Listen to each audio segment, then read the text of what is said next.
네, 안녕하세요. 현범TV 노현범입니다. 오늘 할 얘기는 종교에는 왜 악신을 모시는 사람들이 없을까? 악신을 모시는 종교는 왜 없을까?에 대한 내용을 한번 얘기를 해볼게요. 그러면서 늘 그렇듯 정치랑 좀 연결을 시켜가고 또 썰을 풀어봐야겠죠? 예. 우리가 지금 대표적으로 종교라고 이야기를 하면 뭐 이슬람, 그 다음에 기독교, 불교, 유교, 여러 가지가 있겠습니다. 뭐 또 철학적인 부분들까지 포함을 하게 된다 그러면은 몇 가지가 더 있을 수 있죠. 천도교라든가 등등등등등등 여러 가지가 있는데, 일단 그 세계 3대 종교라고 불리는 기독교, 불교, 그 다음에 이슬람교 가지고 얘기를 해볼게요. 그러면 기독교의 교리 그 성경이 66권이고 뭐 그걸 다 읽어보고 뭐 그런 건 신천지 가서 물어보시고요. 사실 그런 것들은 그렇게 중요하지 않아요. 그냥 기독교의 교리를 그냥 한마디로 딱 표현을 하라 그러면 내 이웃을 사랑하라예요. 사랑 러브.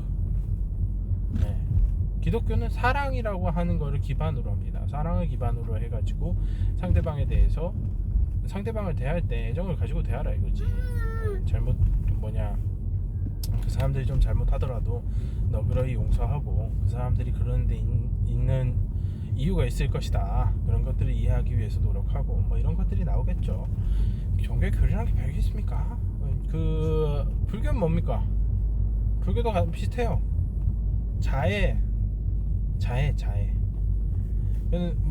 근데 이슬람은 저도 잘 모릅니다. 저도 잘 모르는데 거기도 이슬람을 접해봤던 사람의 이야기를 들어보면은 일단 나쁜 가치에 대해서 이야기하지 않고요. 굉장히 그런 걸 뭐라 그러죠? 신실하다고 얘기하나? 어떤 누구나 그런 가치를 지키고 사는 것은 정말 좋은 것이지만 그렇게 하기는 힘들다. 그런데 그런 것들을 지키기 위해서 노력해야 한다 라는 그런 내용들이 주로 들어가 있는 것들이죠. 뭐 그거 말고도 다른 종교들, 유교 한번 볼까요? 유교가 이야기하는 것, 공자 원시 유교로 가서 공자가 이야기했던, 자공이 물어봤습니다. 공자한테, 선생님 정말 딱 한 단어로 우리한테 우리가 잊지 말아야 할 단어 한 단어가 뭡니까? 라고 얘기했더니만 맨 처음에 물어본 건 그게 아니었지. 우리가 잊지 말아야 될 게 뭐냐 물어봤더니만 충과 서라 그랬어요. 충이라고 하는 게 뭡니까? 마음 심자 위에 가운데 중자가 들어가 있는 게 충이죠. 마음이 중심을 잡고 흔들리지 않는다는 뜻입니다. 그리고 서라고 하는 말을 합니다. 서라고 하는 거는요, 그냥 요즘 이걸 서를 풀어가지고 뭐를 어떻게 얘기하냐면 사자성어로 역지사지 얘기합니다. 역지사지. 서를 풀어서 더 어려운 말을 하고 있어요. 쉽게 얘기하면 내가 싫은 건 너도 싫은 걸 안다. 내가 싫은 걸 남을 시키지 않는다. 거의 이 정도예요. 그러니까 남을 나와 같이 생각하는 것, 그게 서입니다. 그럼 충과 서를 이야기를 하고 그 중에서 뭘 더 중시해야 되냐 했더니 서예요. 서에 대해서 얘기합니다. 공자도 파시스트가 싫은 거지. 내가 싫은데 니는 왜 나한테 자꾸 이러니? 이러면서 나도 안 할 테니 너도 하지 마라. 자유주의자 공자라고 할 수 있습니다. 멋진 사람이에요. 그런 식의 가치들을 가지고 있습니다. 다 지금 현대 사회에서도 통용 가능하죠.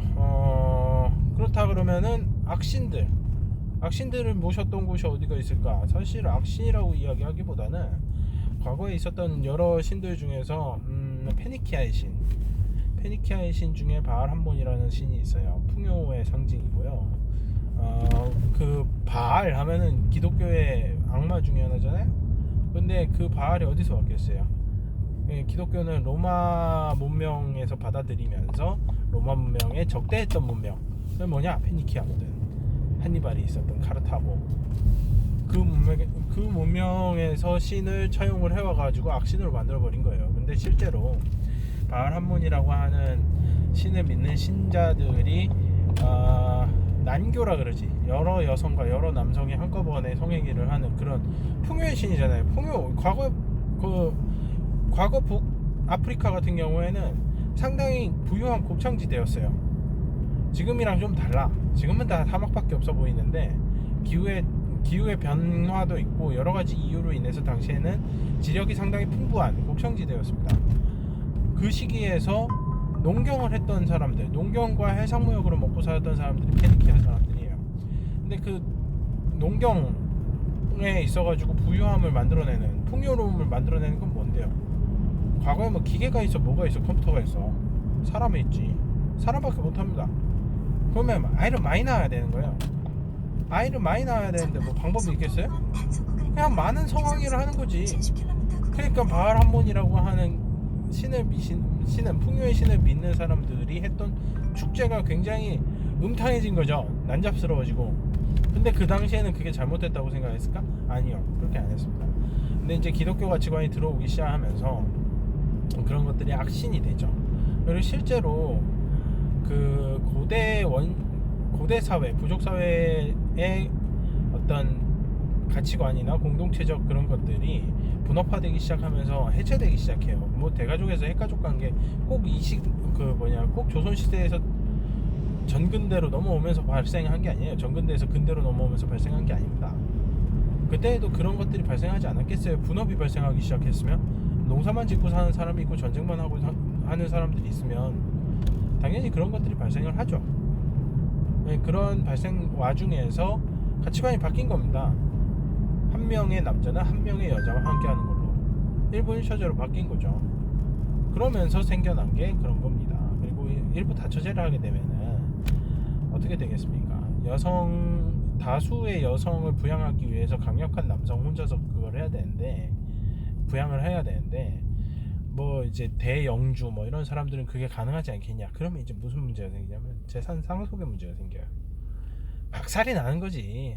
우리 뭐 한때 유명했던 그 미국 드라마 보시면은 그 왜 왕자의 게임 이런 거 보면은 자식놈들이 다 폐악질을 하고 있지 않습니까? 내가 뭐 정통의 적통이니 뭐니 이런 걸 이야기하고 있고 그러는데, 그런 일들이 뭐 비일비재하게 발생하는 거예요. 조선시대만 해도 적장자가 왕위에 올라간 게 7명밖에 없었어요. 그리고 그 7명은 다 대부분 비참했지. 적장자라고 하는 것들, 그러니까 장자계승이라고 하는 것들이 발생하기도 힘들 뿐더러 그런 권력의 암투, 가지고 있는 자원이 많으면 더 가지려고 하는 게 사람 마음이니까 그런 암투들을 미연에 방지하기 힘들죠. 그러면은 어떻게 해야 돼? 안정적인 생산을 만들어내야 되니까 한 명의 농민에게 한 명의 남성 농민에게 한 명의 여성이 붙어 있는 게 가장 나은 결과를 만들어낸다라고 본 거지. 그렇게 봐서 한 게 아니라 자연스럽게 그렇게 된 거죠. 사람들이 그렇게 생각을 했으니까. 결국엔 그러면서 여러 여성과 여러 남성이 함께 선교를 하는 그런 그 바알과 같은 것들은 이제 쾌락주의적인 문제가 된다라고 하면서 이단으로 취급을 하고 심판을 하고 뭐 죽여나가고 그런 거였겠죠. 근데 이제 어떤 가치관이 정립이 되기 시작하면서, 일부 일처제의 가치관이 정립이 되기 시작하면서 그런 행위들이 굉장히 이제 밀교라 그러지, 안으로 숨기 시작합니다. 숨기 시작해요. 그럼 밀교들이 좀 사실 음탕한 면이 있어. 근데 이제 요런 밀교들의 특징 중에 하나가 뭐냐면, 내가 그 종교를 믿지 않는다라고 이야기를 하는 거예요. 어디랑 되게 비슷하지 않아요? 신천지랑 비슷하죠. 자기가 믿는 종교를 숨기는 겁니다. 그걸 알려주면은 탄압당하니까. 물론 신천지랑은 좀 다른 게 있어요. 신천지는 신천지라고 알려져서 탄압당하는 게 아니라 걔네가 구라를 쳤기 때문에 탄압을 당하는 거거든. 지금 이 시점에서 보면. 그러니까 이제 그거랑 좀 다르긴 합니다만, 결국에는 종교 자체가 거짓말을 강요하는 형태로 가게 된다라고 하면 그 종교는 배타적으로 성장할 수밖에 없고, 그 성장의 한계에 부딪히며 그 더 이상의 유입이 끊기게 되면 사실상 사라지는 그런 루트를 밟게 되죠. 이게 악신이 없는 이유입니다. 그 외부에서 악행이라고 하는 거에 대한 거부감이 생각보다 커요. 그리고 그 악행이라고 하는 거에 대한 거부감은 사실 거의 유전자 단계에 새겨져 있는 것과 새겨져 있다고 봐도 크게 무리가 없을 정도입니다. 왜냐하면 우리가 이제 뭐 모든 걸 유전자로 치환을 해가지고 얘기를 하면 너무 유전자에 뭐 이야기하는 거 아니냐, 유전자를 기반으로 이야기하는 거 아니냐라고 얘기할지 모르겠는데, 사실 유전자라고 하는 거는 우리 행동 패턴을 많은 부분에서 관리하거든요. 근데 그 행동 패턴이 어떤 식으로 학습되어 왔느냐를 한번 생각해 보자고요. 그러니까 유전자가 어떤 식으로 결정되어 왔느냐.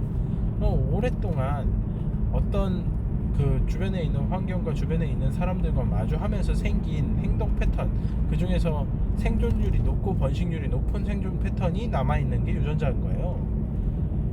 학습이란 게 겁나 무섭거든. 근데 그 학습이 대대손손 이어지는 게 아니라 그 유전 형질에서 누군가를 믿지 않는다, 누군가한테 보복한다, 누군가를 호구처럼 믿는다, 이런 유전 형질이 남아있는 거란 말이죠.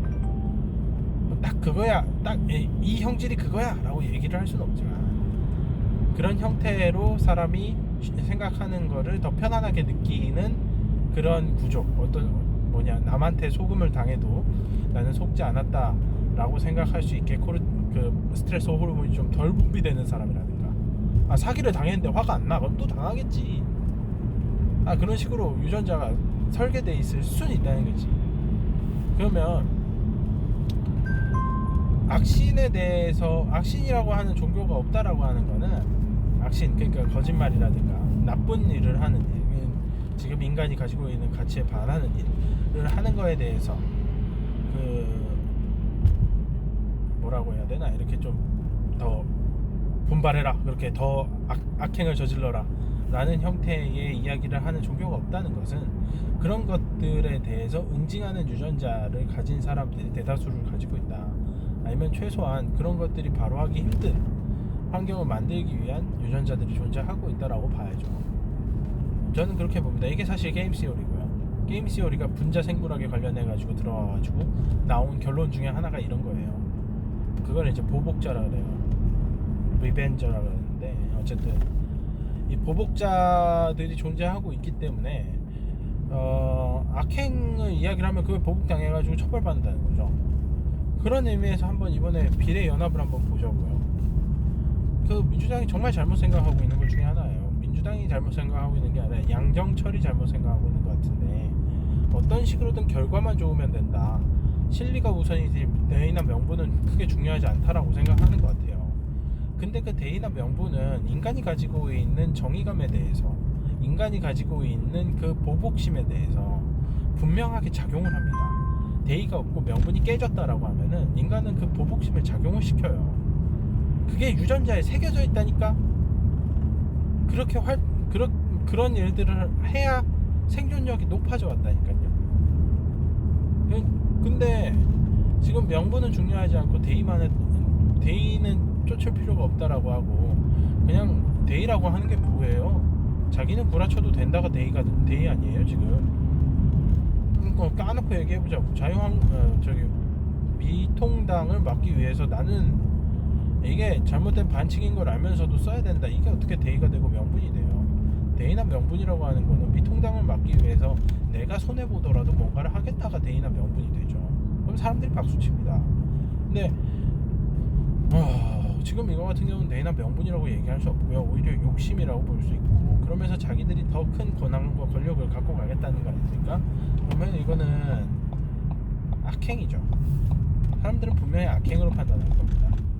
그렇게 악행으로 판단되고 난 다음에 지고 나면은 이제 또 남 탓하려고, 아주 남 탓이 생활이요. 자, 한번 두고 보시자고요. 이번에 결과가 어떻게 나올지. 모 평론가는 시계추가 똑딱 하면서 하는데, 우리나라에 있는 정당 정치는 양당제와 다당제가 또 왔다 갔다 하는 시계추를 갖고 있다. 지금 20대 국회 같은 경우에는 이 시계추가 다당제로 가는 시계추로 움직였다 그러면, 지금은 양당제로 가고 있는 시계추로 간 게 아니냐라고 이야기를 하고 있는데, 의석의 변화를 봤을 때 거대 양당을 제외한 나머지 당들이 더 적은 수를 가지고 갈 수 있다라고 해서 그게 양당제로 가는 시계추다라고 이야기는 할 수 있을지 모르겠어요.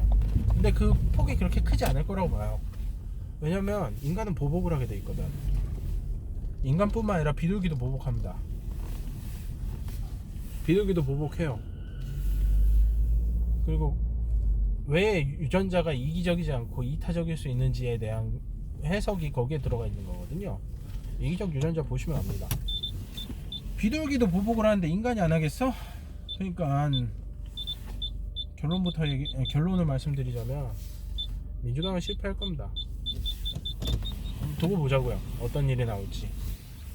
그리고 한번 방향을 잡은 다당제에 대해서는 어떤 식으로든 다당제의 형태를 유지하는 걸로 갖고 갈 것 같아요. 그리고 지금 사실 위성정당이 지들끼리 따로 노는 걸 보니까 야, 이것도 연동형 비례대표제의 하나의 단면이 아닌가라는 생각도 들고, 한편으로는 그 위성정당들이 나중에 민주당이랑 자한당 말 잘 들을 거라는 보장이 있어요? 저희가 볼 땐 별로 없어요. 지들끼리 놀지. 그렇습니다. 오늘 여기까지. 고맙습니다.